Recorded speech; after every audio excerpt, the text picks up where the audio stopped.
الرحمن الرحيم الملك القدوس কুরআন এবং সহিহ হাদিসের আলোকে আজকের বক্তব্যের বিষয় নবী রাসূল এবং সাহাবে কেরামদের ঈমানী চেতনা এবং ঈমান বৃদ্ধি হলে তার ফলাফল আল্লাহর কাছে কত সহজে পাওয়া যায়। এই বিষয়টি যদি আপনারা অত্যন্ত মনোযোগ সহকারে শ্রবণ করেন, আমার বিশ্বাস আপনাদেরও ঈমান বেড়ে যাবে ইনশাআল্লাহ। ঈমান বাড়ার দরকার আছে না নাই? জোরে বলুন, দরকার আছে না নাই? আমার বন্ধুরা, অনেক বক্তব্য শুনেছেন আমাদের মুখ থেকেও। আজকে ভিন্ন একটি আলোচনা আপনাদেরকে উপহার দেওয়ার চেষ্টা করব ইনশাআল্লাহ। আপনাদেরকে আমি প্রথমে প্রশ্ন করি, বলুন দেখি, ওয়াজ মাহফিল আগের তুলনায় এখন বাড়ছে না কমছে? সকলকে জুড়ে কথা বলতে হবে। ওয়াজ মাহফিল আগের তুলনায় বাড়ছে না কমছে? বাড়ছে। আমরাও ওয়াজ মাহফিলে দাওয়াত নিয়ে শেষ করতে পারি না, এত বক্তা, তারপরেও আমরা ওয়াজ মাহফিল নিয়ে শেষ করতে পারি না। আলহামদুলিল্লাহ। আগের তুলনায় মসজিদ মাদ্রাসা বাড়ছে না কমছে? সবাই কথা বলেন না কেন? বাড়ছে। মুসল্লি যত বেশি হওয়া দরকার ছিল ততটুকু না হলেও তুলনামূলক আগের চাইতে মুসল্লি কমছে না বাড়ছে? বাড়ছে। কিন্তু কেন জানি একটা মাথায় ভালো করে খেয়াল করেন, সব কিছুই বাড়ছে কিন্তু একটা জিনিস কেন জানি দিন দিন কমেই যাচ্ছে। কথা কোন ঠিক কিনা? তার নাম কি? জোরে বলুন, তার নাম কি? আরো জোরে বলুন, তার নাম কি? ঈমান। আলহামদুলিল্লাহ। ঈমানটা যেন কেন জানি দিন দিন কমেই যাচ্ছে। কথা কোন ঠিক কিনা? ঈমান বাড়ার দরকার আছে না নাই? তবে আমাদের ঈমান আছে। কেমন ঈমান জানেন? যে আমি সালাত না পড়লেও আমার ঈমান ঠিক আছে, এমন ঈমান বেড়েই চলেছে। কথা কোন ঠিক কিনা? আমি নামাজ পড়ি না কিন্তু আমার ঈমান ঠিক আছে। এই মুরব্বি পাকা দাঁড়িয়ে আছে, কি হবে? 5 ওয়াক্ত নামাজ পড়ে কি করবে? কিন্তু তার ঈমান ঠিক নাই, এমন মূর্খ মানুষের কথা আছে না নাই? জোরে বলুন, আছে না নাই?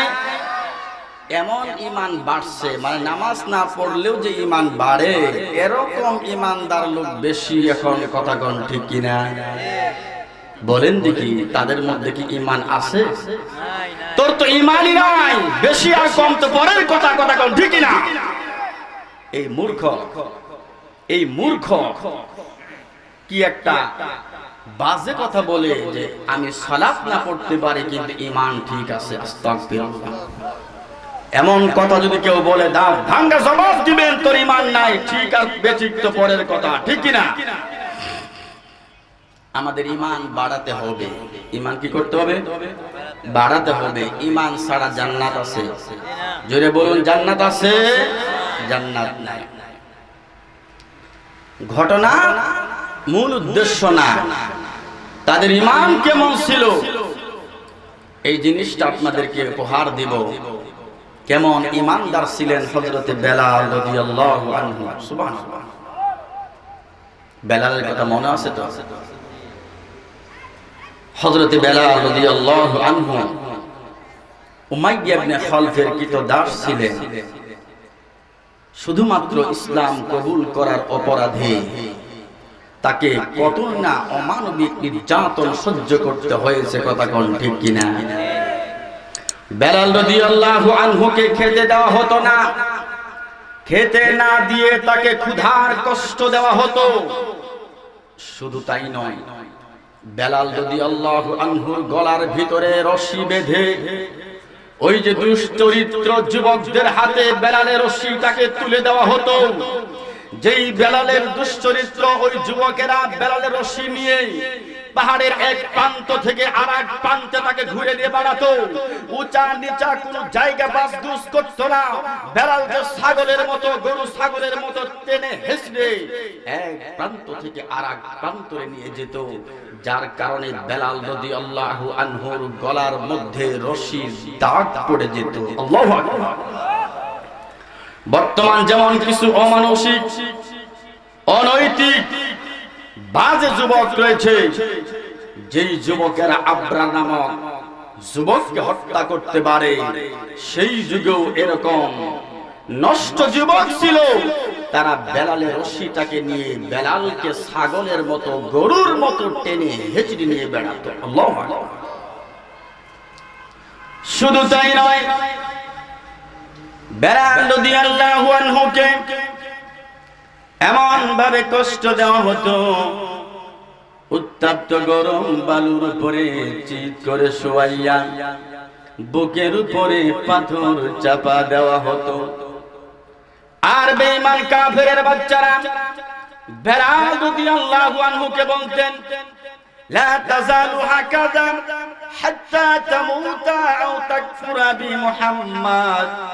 ও বেলাল, যতক্ষণ পর্যন্ত লাত এবং উজ্জার ইবাদত না করবে, মুহাম্মাদের দ্বীনকে পরিত্যাগ না করবে।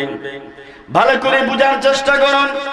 বেলালকে বলা হচ্ছে, বেলাল যতক্ষণ পর্যন্ত মুহাম্মাদের দ্বীনকে পরিত্যাগ না করবে, লাত এবং উজ্জার ইবাদত না করবে, ততক্ষণ পর্যন্ত বেলাল, মৃত্যু পর্যন্ত তোমাকে এভাবে শাস্তি দেওয়া হবে। বেলাল মনে হয় মেনে নিয়েছিল, নাকি মেনে নিয়েছিলেন? বেলালের ইমানি শক্তি কত বেশি ছিল ভালো করে শুনুন। ঘটনা বলা মূল উদ্দেশ্য না, উদ্দেশ্য হচ্ছে আমাদের ইমান কিভাবে গ্রহণ করতে হবে, কেমন ইমানদার ছিলেন হযরত বেলাল। বেলাল এই কষ্ট স্বীকার করে নিল। বেলাল বুঝতে পারলো আমার জীবন যেতে পারে, কিন্তু ঈমান ছাড়া যাবে না। আল্লাহু আকবার। বেলাল শুধু বলতেন, আহা আহা, আমারও বলছেন আল্লাহ একজন। কুল হুয়াল্লাহু আহাদ আল্লাহুস সামাদ। বলেন, কুল হুয়াল্লাহু আহাদ আল্লাহুস সামাদ। বেলাল বলেন, আমার আল্লাহ এক, এক আল্লাহর উপরে আমি অটল থাকব। জীবন দিতে রাজি আছি, ঈমান দিতে রাজি না। এইভাবে বেলালকে শাস্তি দেওয়া হচ্ছে। আল্লাহ নবী একদিন বেলালের পার্শ্ব দিয়ে অতিক্রম করছে। অতিক্রম করার সময় দেখতে পারলেন বেলালকে ভাবে শাস্তি দেওয়া হচ্ছে। রাসূল কিছুই বলতে পারলেন না।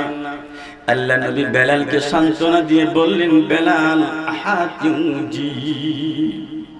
ও বেলাল, যে আহাদের উপরে, যে আল্লাহর উপরে ঈমান রেখে তুমি অটল রয়েছ, ওই আল্লাহ রব্বুল আলামিন তোমাকে মুক্ত করে দিবে। সুবহানাল্লাহ পড়বেন না? মুসলমান, এই সাহাবাদের কষ্টের ঘটনা শুনে মুসলমানদের ঈমান বাড়ে না। এজন্যই তো আমাদের এই অবস্থা। কথা কোন ঠিক না?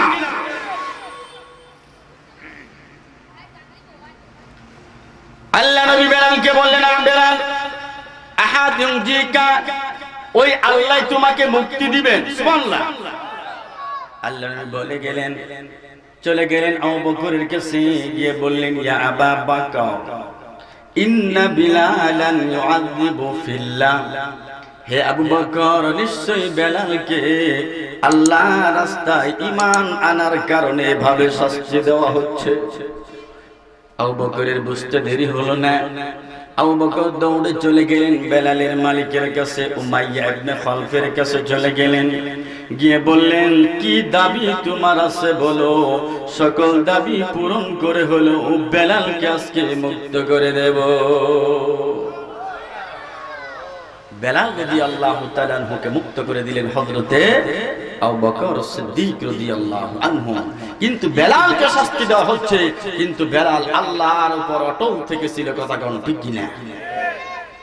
এজন্য তুই আল্লাহ নবী বলেন, ও বেলাল, কি আমল করো তুমি, কি মর্যাদা তোমার, কি গুণ তোমার রয়েছে বেলাল। আমি যখনই জান্নাতে যাই তখনই দেখি বেলাল তুমি আমার আগে আগে জান্নাতে হাঁটতেছো। আল্লাহ রাব্বুল আমিন বলেন সূরাতুল হামিম সাজদা 30 নম্বর আয়াতে আল্লাহ বলেন, ঈমান আনলে এমনটা হওয়া দরকার। কথা কোন ঠিক কিনা?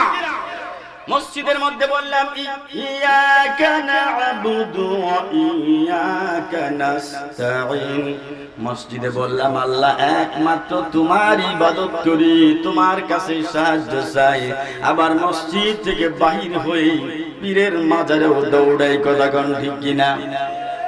কিন্তু বেলাল বললেন এক আল্লাহর উপর অটল থেকে তিনি বললেন, আল্লাহ রাব্বুল আমিন তাই বলেন, ইন্নাল্লাযীনা ক্বালু রাব্বুনাল্লাহ, বলেন রব্বুনাল্লাহ, রব্বুনাল্লাহ,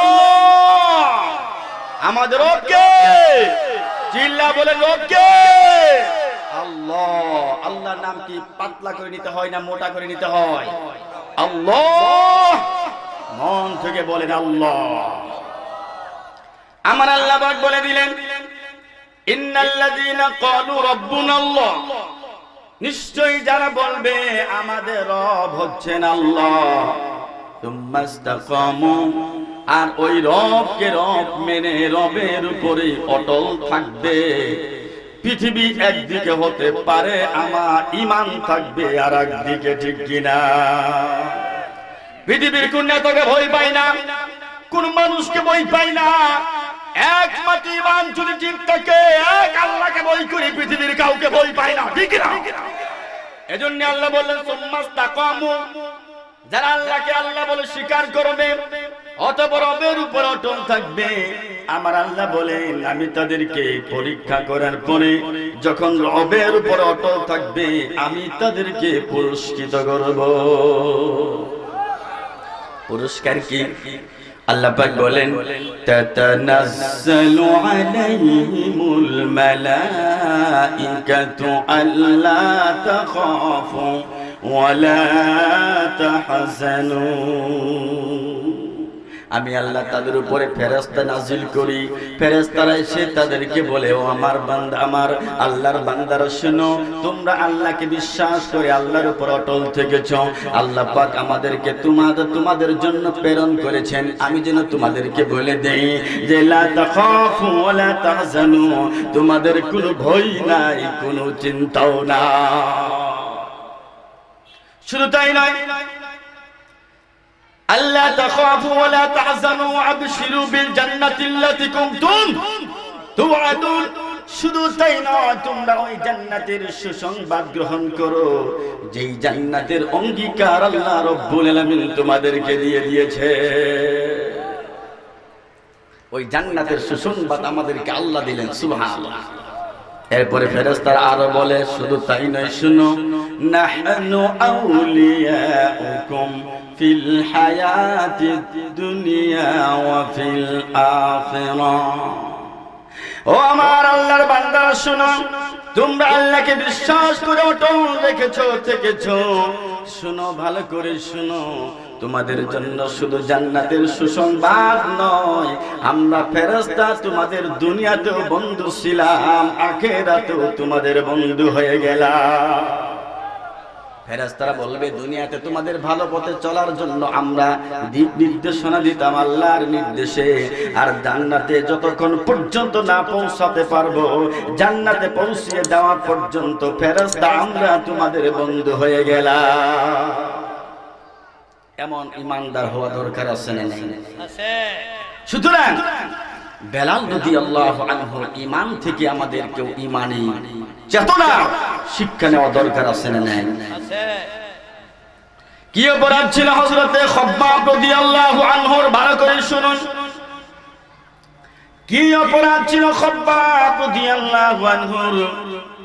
শুধুমাত্র ঈমান এনেছিল, ইসলাম কবুল করেছিল, ইসলাম কবুল করার অপরাধে খাব্বাব রাদিয়াল্লাহু আনহুকে কতভাবে অমানবিক নির্যাতন করা হতো, তাকে অসংখ্য নির্যাতন করা হতো।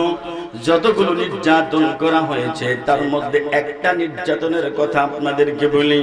ও মুসলমান ইমানদার ভাইরা, সাহাবাদের কথাগুলো শুনুন, চোখের কাছে পানি নিয়ে শুন, আর চোখের পাশে পানি নিয়ে এসে তাদের জন্য বলেন যে তারা ইসলামের জন্য কত কষ্ট করেছে। কি অপরাধ ছিল খাব্বাবের ইসলাম কবুল করার কারণে? অমানবিক অসংখ্য নির্যাতন করা হতো।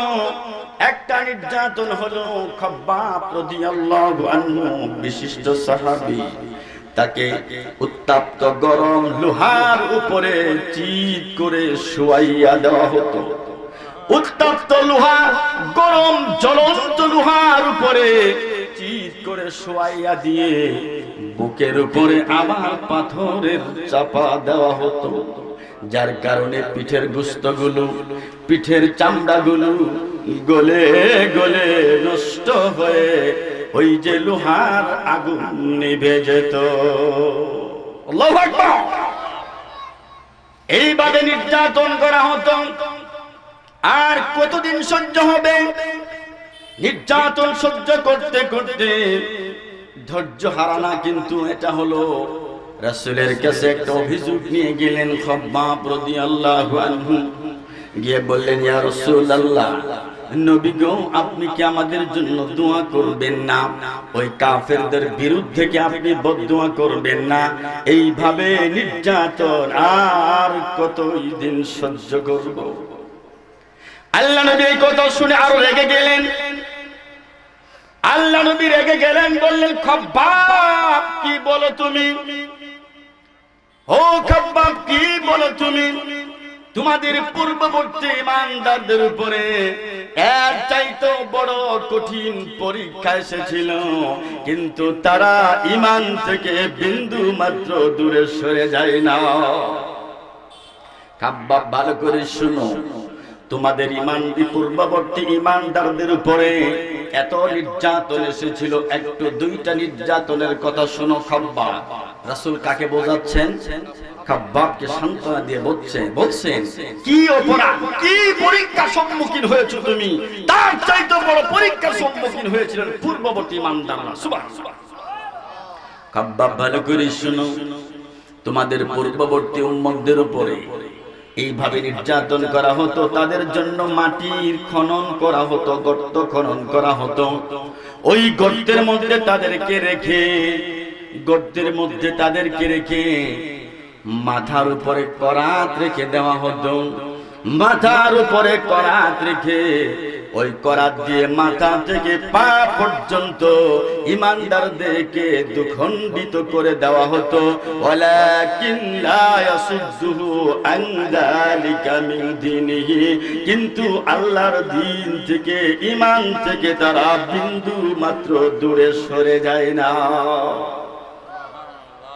ও খাব্বাব, ভালো করে শুনো, শুধু তাই নয়, পূর্ববর্তী ইমানদারদের উপরে মানবিক নির্যাতন করা হতো।